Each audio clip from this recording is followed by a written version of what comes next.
जय गुरु जी संगत जी गुरु जी के डिवाइन कॉल सत्संग प्लेटफॉर्म में आप सभी गुरु परिवार का हार्दिक स्वागत है। शुक्राना गुरु जी महाराज का कि उन्होंने ये सेवा मुझे दी कि मैं आप सभी गुरु परिवार के समीप आके गुरु जी के कल्याण महिमा अनुभव का वर्णन कर पा रही हूँ। अनंतम शुक्राना मेरे गुरु जी महाराज का।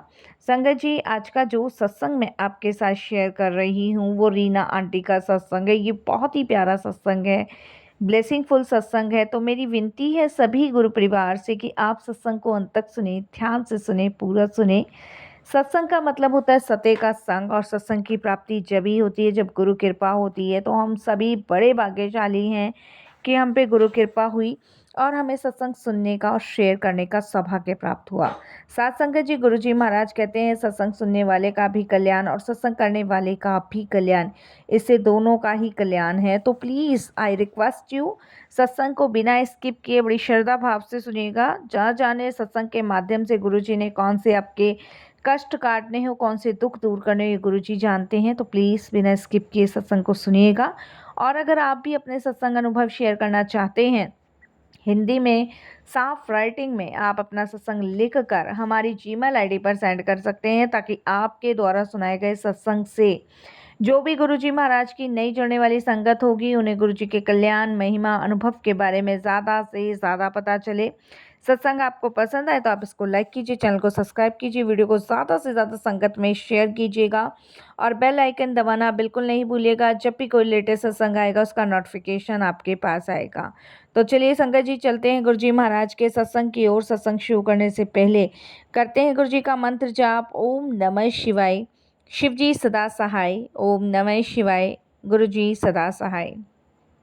जय गुरु जी। संगत जी गुरु जी का पहले मैं कोटि दान शुक्राना करती हूँ।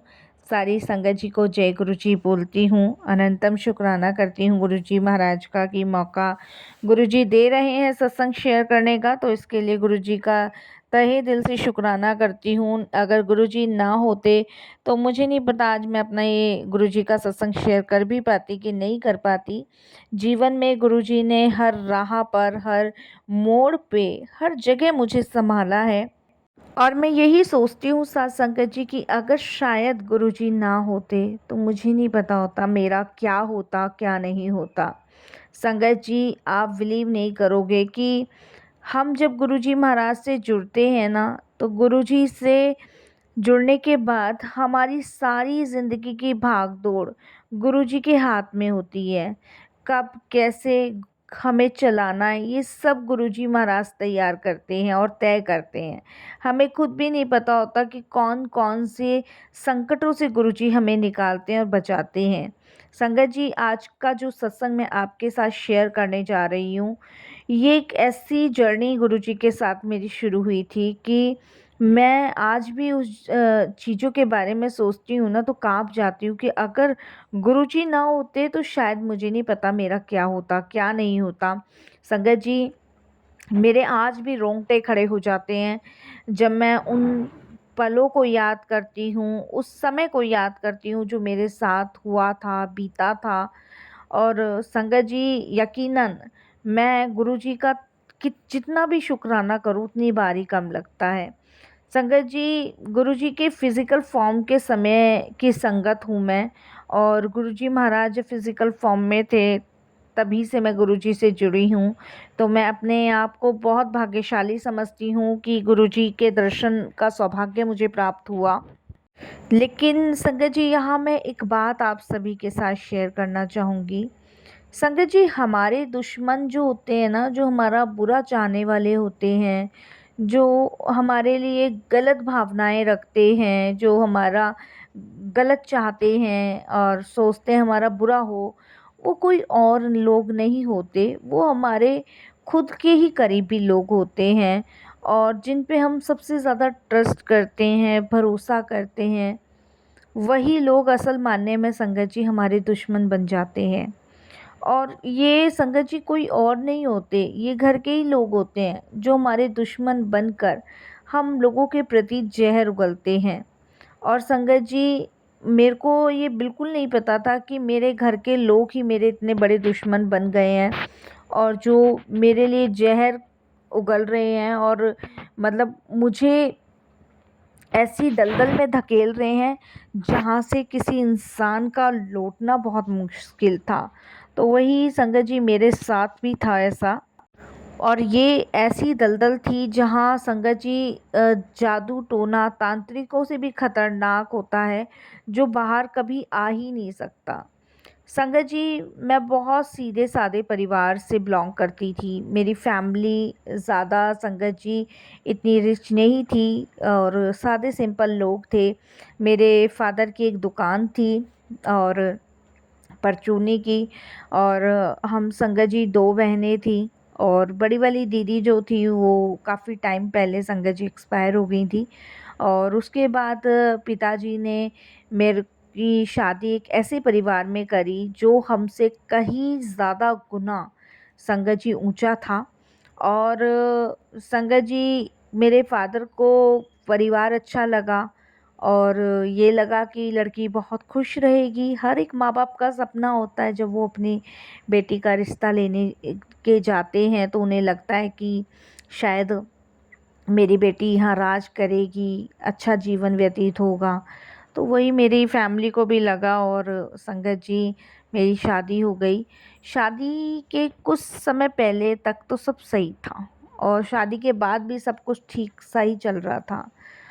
और संगत जी शादी के 2 महीने गुजरे तो संगत जी मेरा जीवन ऐसा लगा जैसे बस ये जीवन जीवन नहीं, मेरे लिए घर घर नहीं जेल बन गया है। संगत जी मतलब शादी के 2 महीने तक सबका व्यवहार अच्छा था। जब तक पिताजी देने लग गए थे और 2 महीने तक आप जानते हैं संगत जी देना लेना चलता ही है। सब चीज़ें सही थी और सास का कभी कुछ माँगना और जेठानी का कुछ माँगना, तो ये सब चीज़ें संगत जी मतलब एक वक़्त तक देखिए फैमिली वाले दे पाते हैं, तो मेरे फादर भी इतना अफ़ोर्ड नहीं कर पाते थे। जैसे मैंने बताया एक दुकान ही थी हमारी। तो जब पिताजी इतना नहीं कर पाते थे, तो सास के रोज़ ताने मारने होते थे मुझे डेली के। और वो ताने संगत जी उस समय मेरे दिल पे इतने घर करते थे कि ऐसी औरत हमारे घर आ बसी है जिसकी शक्ल से ही अशुभता झलकती है। और नंदे संगत जी हर वक्त नीचा दिखाने की कोशिश करती थी। जेठानी जलन में हर बात पे चुपचाप काटने वाला वार। और पति तो संगत जी ये समझ लो बिल्कुल गूंगे। वो सब कुछ देखते थे लेकिन अपने परिवार के आगे कुछ नहीं बोलते थे। चाहे वो लोग कितना भी मुझे टॉर्चर करें लेकिन मेरे हस्बैंड कुछ नहीं बोलते थे। संगत जी ये धीरे-धीरे चीज़ें इतनी बढ़ गई कि मैं आपको बता नहीं सकती कि मतलब मेरे दिन-रात रो-रो के कटने शुरू हो गए। यहाँ तक कि संगत जी खाने में भी भेदभाव होने लगा। मेरा खाना बिल्कुल अलग कर दिया गया। संगत जी जो सब खाते थे वो मुझे नहीं दिया जाता था। और संगत जी ये सब मैं खुद महसूस कर रही थी लेकिन फैमिली में नहीं किसी को कुछ कह सकती थी। हस्बैंड सुनते नहीं थे, वो कुछ कहते नहीं थे। और मैं अपने बूढ़े माँ-बाप को परेशान नहीं करना चाहती थी। मैं नहीं चाहती थी कि मेरी वज़ह से वो दुखी हों। हद तो संगत जी जब हो गई जब एक दिन मेरी जेठानी ने मुझे खाना डाल के दिया और जब मैंने खाना खाया तो संगत जी उसमें मुझे अजीब सी बदबू सी आने लगी। तो मुझे लगा पता नहीं कैसी ये सब्जी रोटी है, इसमें पता नहीं कैसी अजीब सी स्मेल सी आ रही है, समझ नहीं आ रहा। खैर संगत जी लेकिन मुझे यही लगा कि हो सकता है कि मतलब मुझे ही ऐसा लग रहा हो, मेरी तबीयत ठीक ना हो। संगत जी मैंने भगवान का नाम लिया और संगत जी मैंने वो भोजन ग्रहण कर लिया। जब मैंने वो खाना खाया तो संगत जी पता नहीं मुझे बहुत अजीब सा लगने लगा। पर फिर भी संगत जी इंसान हूँ तो सह लेती सारी चीज़ें। और संगत जी वो मैं खाना खाती गई। मुझे ये नहीं पता चला कि संगत जी खाने में वो लोग मुझे कुछ मिला के देते थे। शरीर तो शरीर है संगत जी, आखिरकार कब तक झेलेगा? कब तक वो ये सब चीज़ें झेल सकता है? कुछ ही हफ्तों में संगत जी मेरे शरीर ने जवाब देना शुरू कर दिया।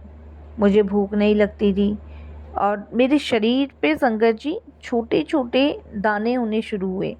पहले वो दाने हुए, फिर संगत जी नीला पड़ने लग गया और रात के समय संगत जी मेरी साँस फूल जाती थी। मैं परेशान हो गई, बहुत ज़्यादा परेशान हो गई। मैंने हस्बैंड को कहा कि आप मुझे कहीं डॉक्टर को दिखा लो, तो उन्होंने मम्मी का नाम लिया। जब मैं अपनी सास के पास गई तो कुछ नहीं हुआ है, कुछ नहीं हुआ, ऐसे करके संगत जी मुझे डॉक्टर के पास नहीं जाने दिया। अब आप सोचो संगत जी, एक औरत के लिए कितना मुश्किल होती है ये सब चीज़ें झेलनी, और मैंने ये सब चीज़ें झेली हैं। मैंने आपसे कहा ना कि आपके दुश्मन कोई और नहीं होते, आपके अपने या तो करीबी होंगे या आपके इर्द गिर्द वाले होंगे। कोई और बाहर से संगत जी कोई आपका दुश्मन नहीं बन के आता है। खैर संगत जी, मैं अपने हस्बैंड से बोल के, सास से झगड़ के जैसे भी गई, पर मैं डॉक्टर के पास गई, क्योंकि संगत जी मुझे अच्छा फील नहीं हो रहा था। और उस समय संगत जी जो भी मेरे पास पैसे थे पिताजी दे जाते थे जब आते थे, उन्हीं पैसों को लेके गई। संगत जी जब डॉक्टर को मैंने दिखाया तो डॉक्टर ने मेरा ट्रीटमेंट किया, और डॉक्टर ने देखा, डॉक्टर ने कहा कि तुम्हें कोई जहरीली चीज़ खाई है या कोई जहरीला कीड़ा काटा है। तो मैंने उनको मना करा, और उन्होंने कहा कोई चीज़ शरीर में जा रही है तुम्हारे, जो अंदर से तुम्हें ख़त्म कर रही है, और ये कोई जहरीली चीज़ है जो तुम्हारे शरीर के अंदर गई है। संगत जी जब मैंने ये चीज़ सुनी तो मैं थोड़ा सा परेशान हो गई, और मैं घर आई तो मैंने अपने हस्बैंड को बोला डॉक्टर ने मुझे ऐसे से बोला है। तो संगत जी मेरे हस्बैंड ने कुछ नहीं बोला। जब मेरी सास को पता चला तो उन्होंने कहा कुछ भी नहीं हुआ है, और खामे खा ये ऐसी हरकतें कर रही है, डॉक्टर के पास जाने की क्या ज़रूरत थी। मतलब उस पर भी उन्होंने मुझे बहुत सारी चीज़ें बताई। घर वालों ने कहा इस पे भूत प्रेत की वादा है, इसे किसी जादू वाले के पास लेके जाना चाहिए। संगत जी इतने में मेरी जेठानी कहती है कि मैं एक बाबा जी को जानती हूँ, वहाँ लेके चलते हैं। तो संगत जी मुझे उस तांत्रिक के पास लेके गए। संगत जी मैंने बहुत मना किया पर नहीं, मेरी नहीं सुनी। मेरे हस्बैंड ने भी कहा नहीं नहीं जाओ जाओ। संगत जी उस बाबा के पास जब मैं गई तो संगत जी आप बिलीव नहीं करोगे, उस बाबा ने पता नहीं क्या तांत्रिक किया करी, जो भी करा, और संगत जी उसके बाद संगत जी मैं और ज़्यादा बीमार पड़ने लग गई। संगत जी मैं इतनी ज़्यादा बीमार पड़ने लगी, उसने कोई हड्डियों से मंत्र पढ़ना शुरू किया, धूप जलाता रहा, और संगत जी कोई नाम पुकारता रहा, और मैं संगत जी बीमार और पड़नी शुरू हो गई। संगत जी उन्हीं दिनों सावन का टाइम था और मेरे पिताजी का आना हुआ था। जब मेरे पिताजी ने मेरी ये हालत देखी तो वो पूछने लगे कि इसको क्या हुआ। संगत जी मेरी सास कहने लगी कुछ खाती नहीं है, घर में काम में पता नहीं जिम्मेदारियाँ। मैं नहीं चाहती थी कि मैं अपने फादर को परेशान करूं। मेरे पिताजी बोले कि कुछ दिन के लिए इसे हमारे साथ भेज दो। संगत जी मेरे फादर मुझे दिल्ली ले आए। दिल्ली ले आए तो संगत जी जब मेरी माँ ने मुझे देखा तो मेरी हालत बहुत ख़राब थी। मेरी माँ ने पूछा इसको क्या हो गया। तब संगत जी मैं एकदम से वहाँ पे बेहोश हालत में गिर गई। संगत जी काफ़ी देर बाद मुझे होश आया, और जब मेरे को होश आया तब संगत जी मैं अपने मायके में थी। माँ बाबू को देख के बहुत रोने लगी, तो वो मुझे पूछते हैं कि, और मेरी आदत थी संगत जी शुरू से ही मैंने अपने माता पिता को माँ बाबू जी कहा है। तो उन्होंने पूछा कोई परेशानी है तो बता, मैंने उन्हें सारी बात बताई। उस दिन के बाद संगत जी उन्होंने मुझे ससुराल नहीं जाने दिया, लेकिन मेरी हालत बहुत बिगड़ गई थी, बहुत बिगड़ गई थी। तो हमारे पड़ोस में रहने वाली एक चाची हैं जिन्हें हम चाची ही बोलते आए हैं शुरू से, तो वो गुरुजी को बहुत मानती थी और वो गुरुजी के पास जाया करती थी। तब उन्होंने संगत जी हमें गुरुजी के बारे में बताया। संगत जी जब हम गुरुजी के दरबार गए, मुझे लेके गुरुजी के दरबार जाया गया, तो गुरुजी के पास जब मैं पहुंची तो गुरुजी ने मुस्कुरा के मुझे बोला, और मुझे आज भी वो शब्द याद है, ओए आ गई अब देख, थोड़ा रुक। और संगत जी ये गुरुजी ने मुझे शब्द कहे और कुछ नहीं बोला। संगत जी इसके बाद जो हुआ वो विज्ञान से भी परे था, इलाज से भी परे था, और सिर्फ गुरुजी के स्पर्श से ही संगत जी जुड़ा हुआ चमत्कार मेरे साथ हुआ। जब गुरुजी ने मुझे अपने चरण दबाने के लिए कहा तो संगत जी आप विश्वास नहीं करोगे कि मानो मेरे शरीर में से कोई जहरीला पदार्थ निकल रहा है। संगत जी जैसे मेरे शरीर में इतनी तपन, इतनी आग सी मैं महसूस कर रही थी उस समय, जैसे मानो कि मेरे शरीर के अंदर से कोई जहरीली चीज़ निकल रही है। संगत जी गुरुजी ने उस दिन मुझे नया जीवन दान प्रदान किया। संगत जी आप बिलीव नहीं करोगे कि अगर शायद गुरुजी ना होते तो मुझे नहीं पता कि मैं आज जीवित भी होती कि नहीं होती। संगत जी, उसके बाद गुरुजी ने मुझे आने के लिए कहा। मैं रेगुलर गुरुजी के पास जाने लगी। उसके बाद संगत जी, एक दिन गुरुजी ने मुझे ड्रीम में दर्शन दिए और ड्रीम में गुरुजी ने दिखाया कि गुरुजी मेरे पास आए हैं, उनके पास कमंडल है, उसमें जल भरा हुआ है और गुरुजी महाराज जो है मेरे सिर के ऊपर वो जल छिड़क रहे हैं। तो मेरी आंखें उसी समय संगत जी खुलती है और मैं गुरुजी को पूछती हूँ कि गुरुजी ये जल क्यों छिड़क रहे हो? तो गुरुजी ने कहा कि अभी तेरे ऊपर से भूत प्रेत की वादा हटी नहीं है, ये कमंडल का जल छिड़कूंगा वो भी निकल जाएगी। उसके बाद संगत जी, शरीर का जहर जैसे निगल गया कोई बाहर। और संगत जी, उसके बाद मुझे सुबह जैसी मैं उठी, मुझे उल्टियाँ होनी शुरू हुई, शरीर पसीने से भीग गया, सांसें तेज होने लगी और संगत जी इतने में मैंने गुरुजी का नाम लेना शुरू किया। संगत जी, जब मैं सुबह उठी तो आप विश्वास नहीं करोगे कि मुझे कोई भी हलचल नहीं थी। मैं बिल्कुल एकदम से ठीक थी। मुझे कोई हॉस्पिटल नहीं जाना पड़ा, ना ही संगत जी मुझे किसी वैद्य हकीम के पास जाना पड़ा। गुरुजी के कमंडल का जल और संगत जी उनके दबाए हुए चरण स्पर्श, वो सब ही संगत जी मेरे लिए ब्लेसिंग से साबित हुई। उसके बाद संगत जी, मैं, आप विश्वास नहीं मानोगे, मेरी आंखों में चमक आ गई, मेरे चेहरे पे चमक आ गई। मेरे बाबूजी ने दोबारा मुझे कभी ससुराल नहीं भेजा। संगत जी, मैं गुरुजी के दरबार जाने लग गई, वहाँ सेवा करने लग गई, संगतों की मदद करने लगी और मेरा हर एक कर्म, हर एक अधूरी चीज़ें वो गुरुजी महाराज पूरे करने लग गए। संगत जी, सोचो, जो औरत तांत्रिक के हाथों जिंदा लाश बन चुकी थी, आज वो गुरुजी के चरणों की वजह से संगत जी सांसें ले रही है। यकीनन संगत जी, मैं तांत्रिकों की वजह से और संगत जी अपने परिवार ने जो मेरे को जहर देने की कोशिश करी उसकी वजह से मैं जिंदा लाश बन गई थी। लेकिन गुरुजी की कृपा से मैं आज फिर से सांसें ले रही हूँ, अपना सत्संग शेयर कर पा रही हूँ। ये कोई चमत्कार नहीं था संगत जी, ये ब्लेसिंग्स थी। और संगत जी, गुरुजी का चमत्कार वहीं पे ख़त्म नहीं हुआ। गुरुजी का चमत्कार जब शुरू हुआ, जब उन लोगों की सच्चाइयाँ मेरे सामने आने लगी। संगत जी, मेरी नंद ने कबूल किया, मेरे सास ने कबूल किया, मेरे हर एक परिवार के जो ससुराल की साइड के थे सब ने कबूल किया। मेरी जेठानी ने जहर मिलाया था खाने में, जो कि धीरे धीरे शरीर को नाश कर देता है। संगत जी, जबकि सास सब कुछ जानती थी पर भी चुप थी, बल्कि पीछे और भड़कती थी। संगत जी, आप यकीन नहीं करोगे कि मैं किस मौत के कुएं से निकल कर बाहर आई हूँ। संगत जी, वो तो गुरु जी का साथ था, गुरु जी की कृपा थी। और संगत जी, गुरु जी के आगे तो कानून भी झुकता है। और जब कानून गुरु जी ने सामने लाके खड़ा कर दिया उनके, तो सच वो खुद ब खुद बोलने पड़ गया उन लोगों को। उन तीनों ने जो जहर देने की कोशिश की थी वो ज़िंदगी भर का कलंक बनकर उनके सिर पर चढ़ गया। संगत जी, घर में रिश्तेदार भी उनसे कटने लगे। और सबसे बड़ा चमत्कार संगत जी कि गुरु जी ने मुझे जीवन के साथ साथ मुझे इन सब चीज़ों से लड़ने की हिम्मत ताकत भी दी।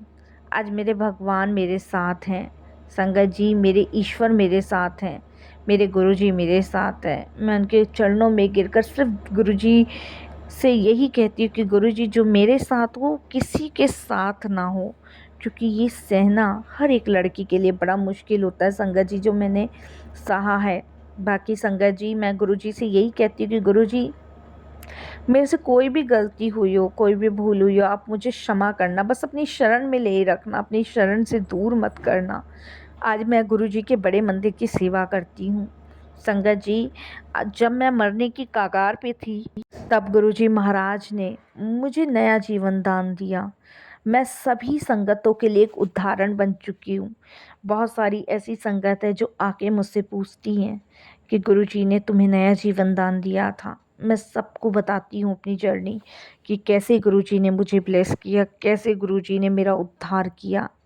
गुरुजी ने मुझे मौत के मुंह से बचाया संगत जी। गुरुजी ने मुझे अपने हाथों से मरने से बचाया। तो इन सभी चीज़ों के लिए गुरुजी का शुक्राना, बहुत बहुत शुक्राना। संगत जी, एक बात यहाँ शेयर करना चाहूँगी। जहर बाहर से नहीं अंदर से आता है और जब अपनों का दिल ही जहर बन जाए तब सिर्फ गुरुजी का नाम ही औषधि बनता है। चाहे आपका कोई कितना भी बुरा कर ले, लेकिन आपके सिर के अगर ऊपर गुरुजी का आशीर्वाद है, हाथ है, तो आपका बाल बाका भी कोई नहीं कर सकता। आज कितने लोग तांत्रिकों के पास जा रहे हैं, जादू टोने में फंसे हैं और अपने ही घर के अंदर काल को पाल रहे हैं। लेकिन अगर आप एक बार सिर्फ गुरुजी को याद करें, चरणों में सच्ची अरदास करें, तो वो तुम्हें वहाँ से भी खींच लाएंगे जहाँ से मौत भी लौट जाती है। संकट जी, यकीनन गुरुजी कहते थे ना, सब कुछ होता है पर मैं भी होता हूँ। और जब वो होते हैं संगतों, तो फिर बाकी कुछ मायने नहीं रखता। यकीनन संगत जी, विश्वास कीजिए, जब गुरुजी होते हैं ना, तब कुछ भी मायने नहीं रखता। बस यही मैं अपने सत्संग को भी विराम दूंगी गुरुजी के मंत्र जाप से, और शुक्राना करूंगी कि गुरुजी आज फिर एक बार ये मौका दिया अपने सत्संग शेयर करने का। ओम नमः शिवाय। शिवजी सदा सहाय। ओम नमः शिवाय। गुरुजी सदा सहाय। जय गुरुजी। शुक्राना गुरुजी।